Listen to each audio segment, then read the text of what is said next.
আসসালামু আলাইকুম। কয়েকটি কুফর ও শিরকের বিবরণ। মহান আল্লাহ পাক এবং তদীয় রাসূলের কোনো হুকুমকে খারাপ জানা, তাদের দোষ বের করা, আল্লাহ ছাড়া অন্য কারো নিকট ধন সম্পদ সন্তান সন্ততি প্রার্থনা করা, সম্মান দেখানোর জন্য কারোর সামনে মাথা নত করা, কারোর সামনে দুহাত জোর করে দাঁড়াইয়ে থাকা, নিজের মুসলমান হওয়ার প্রতি আক্ষেপ করা, কুফরি পছন্দ করা কিংবা কুফরি কথা ও কাজকে ভালো জানা, পৃথিবীতে যা কিছু হয় নক্ষত্রের কারণে হয় এরূপ মনে করা, আল্লাহ ছাড়া অন্যের সন্তুষ্টির জন্য তার নামের উপর জানোয়ার জবাহ করা, কোনো ঘরকেই পবিত্র কাবা শরীফের মতো ইজ্জত করা, কারো নামের উপর কসম খাওয়া, কোনো কাজে আল্লাহর সাথে রাসূলকেও অংশীদার করা,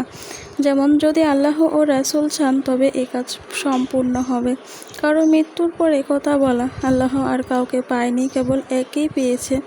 এখন আল্লাহর ইচ্ছা পূরণ হয়েছে, এরকম কথা উচিত হয়নি বা আল্লাহর জুলুম করেছেন ইত্যাদি, কোনো নবী অথবা ফেরেশতাকে দোষারোপ করা এবং তাদেরকে ঘৃণা বা তুচ্ছ মনে করা, এক কথায় মহান আল্লাহ ছাড়া অন্য কোনো সৃষ্ট জীবকে নিজের উদ্দেশ্যে সফলকারী হিসেবে মনে করাই কুফর ও শিরকের শামিল।